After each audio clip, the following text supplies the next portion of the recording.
I don't have all the answers. Finding people that I can work with that can solve problems and help us grow is always welcome. Irfan Jafrey is leading Roosterly's explosive growth while mastering remote team culture, redefining work-life balance, and championing authenticity in today's AI-driven content world.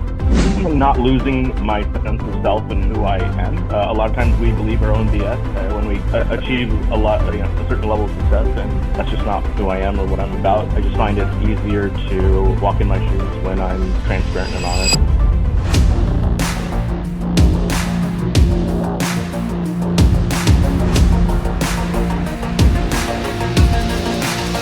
What's up, everybody? This is Ryan Van Orn back with another edition of the Scaling Up Success podcast brought to you by Synergist. Synergist is your scalable operations company that helps you grow exponentially faster at a fraction of the cost. Go check out synergist.com for more information. Today, I'm super excited. We got Irfan Jafrey on today. How are you, my friend? I'm doing pretty well. You've also got my director of board of directors behind me, my 5-year-old, so give a shout out to him. Heck yeah, man. That's awesome. I have 3 kids myself, dude, and it kind of segues right into what we're going to talk about, man. It's like growing up as, like as a parent, growing up kids as a parent, like being able to manage all of that stuff, dude.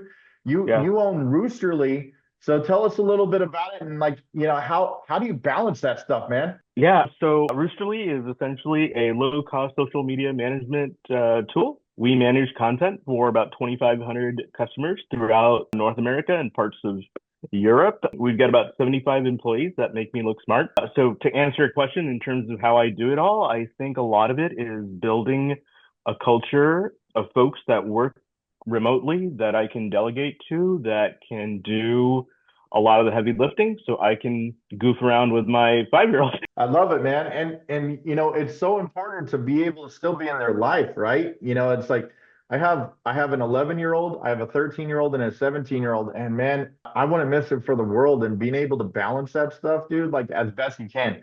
I don't know if there's actually a balance in life, period. I feel it's like more like pendulum swings. When I get time with my kids, I'm going to be 100% there. Yeah. Look, I think you and I are probably of similar age, and, we might have grown up with parents. I know I did, where my dad worked, 200 miles away from home. And so he lived there during the week and I didn't get to see him. And one of the things that was really important for me was, I don't care what day it is. I don't care if what's going on, but I like to be around my kiddo all the time. Yeah. Whether we need to take a break after this podcast to go and play in the parks, you can see the view. There's a park right below us. But anyway, where are you at? Where are you at currently? We're in downtown Chicago, right on the lake. Nice. Cool. Yeah, man. So I 100% agree with you. I don't think there's a work-life balance. I don't separate them. Yeah. It's a mix. And here's the thing. Some people, if somebody doesn't want to work with me because of that, or doesn't want to work with me if my kid's on my Zoom call, well, they're probably not the right fit for us, and that's okay. Exactly. I totally agree with that, man. Like, dude, not every client is going to be perfect for your business. You know what I'm saying? Yeah. And the faster people understand, it's like an abundance versus scarcity mindset. Do you want to drive yourself crazy with one person that is just going to crush your soul? I just don't feel that. Yeah, no, not at all. Not at all. And I think we've all fallen victim or have been in that trap when we're starting out, where we're like, hey, I need all the revenue I can get. I need to pay my rent, whatever it is. And then we take a step back and say, hey, this client's only paying me, $3 a month, was spending 20 hours a week, the sharpest thing to do. And that's not disrespecting clients. I think most reasonable people will understand that. So, like attracts like, and that's what we like to work with. I totally agree, man. And you built this company to 75 employees and just, making tremendous strides. How did you get it off the ground? How did you build this thing so efficiently now that you can be able to utilize, the time that you have? What were some of those stumbling blocks in the early days, man? Yeah. So gosh, we're only 1/4 of the journey of where I'd like to be. I'd like to get to 10,000 clients. So, I think the stumbling blocks for me were when we started, we didn't have sales and marketing strategy. So we burned up a lot of money on trying to get clients. And then we realized our CAC was through the roof our cost per client acquisition was ridiculous. It was not a sustainable business, and we were going to run out of money unless we did something. Once we were able to figure that out, that was probably the hardest lesson that I learned. It allowed us to scale a lot more intelligently. It allowed us to operationalize, just come up with an SOP, for example. Right. That was a really big deal. So anyway, those are, I think, where a lot of new business owners fail. Absolutely. And one of the things that I see so many times is like people don't accept they're vulnerable in different options, like in different ways in their business. And like once you understand that and actually like really make those key adjustments, like they want to feel like they're Captain America instead of like, dude, there's some vulnerabilities here that we can really learn from. Yeah, 100%. And look, I mean, here's the other thing. Like, I don't have all the answers. Right. I like to interact with folks, and I'm also good at hopefully spotting BS. So between those two things, finding people that I can work with that can solve problems and help us grow is always welcome. I love that, man. So what are you most proud about with the journey that you've been on with Roosterly? I think what I'm most proud of is just not losing my sense of self and who I am. A lot of times we believe our own BS when we achieve a certain level of success, and that's just not who I am or what I'm about. I just find it's easier to walk in my shoes when I'm just transparent and honest, and I try hard to do that as we continue to scale. I love that, man. And I'm gonna ask you to like get out your crystal ball, because like what we've seen in like social media and advancements in AI in the last like couple of years, dude, it's been pretty astounding.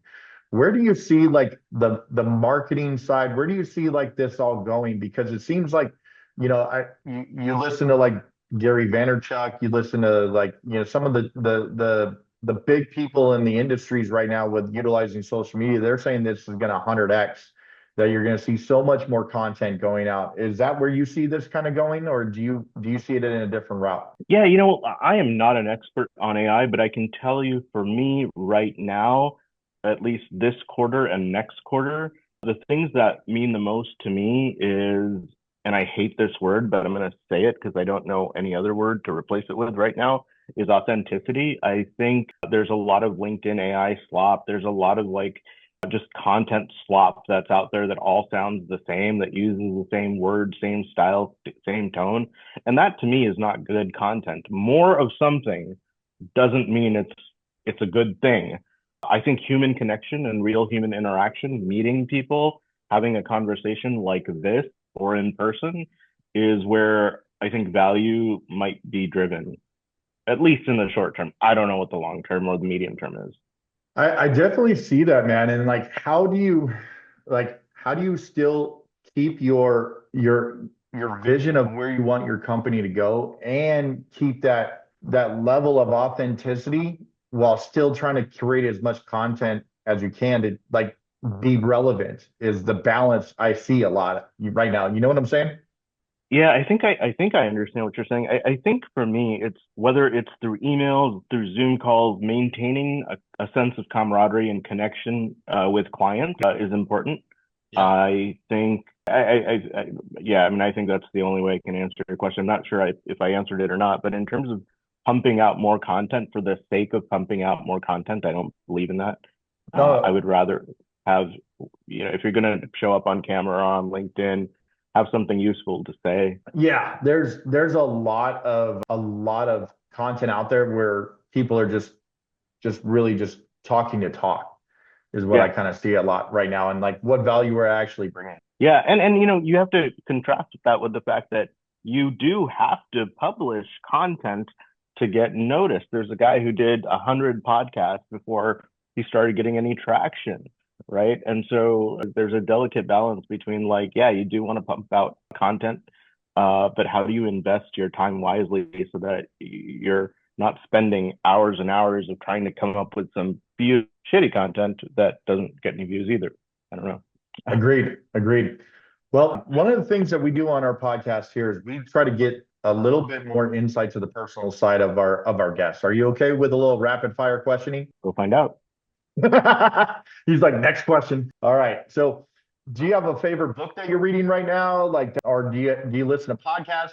Either one. What are you kind of listening to? What are you jumping into? Yeah, the podcast that I like is My First Million. And the book that I'm reading, oh my gosh, you can't teach your kid to ride a bike at a conference. I think that's the Oh, name of the book.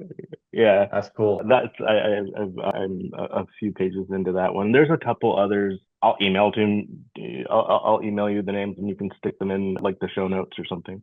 I got it. 100%.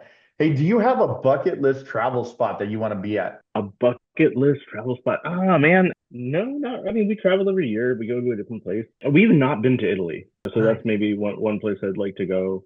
And then like on my screensaver, I've got Windows 10. It's got some really cool places every day. I see like this beautiful picture and like I click and it tells you where it is. I made a list, I don't know where it is, of all these places that show up on my screen. I'd like to go to some of these places someday. They're usually pretty desolate. There's not a lot of people. So I don't know what that tells you about me, but there's some vulnerability. I love it, man. What type of drinks do you drink? Are you coffee, tea, soda, energy drink? What do you drink? No energy drinks, man, but I do like tea. I like good coffee, good iced coffee. I tend to drink iced coffee more. And depending on what I'm eating, a really like chicken biryani, it's an Indian dish. You got to have Coke with that, right? Nice. Anyway. I love it, man. Are you an early bird or a night owl? Oh, I'm an early bird. I'm in bed by like 8. Nice. Very cool. If you had one superpower, what would it be? If I could have one superpower, Yeah. being invisible, I think would be great. I love it. If you could have dinner with one historical figure in along the lines of our history, like living or deceased, who would it be? Andrew Carnegie. That's a great one. Thank I you. love that. What's bumping on your workout playlist? What gets you hyped up? My workout playlist. I like metal. I like old metal. I like Black Sabbath, Quiet Riot. I like late 70s Kiss. I'm not a huge fan of AC/DC, but obscure metal bands, UK bands from those early days were pretty cool. I dig it, man. And lastly, do you have like a favorite cheat meal? A favorite what now?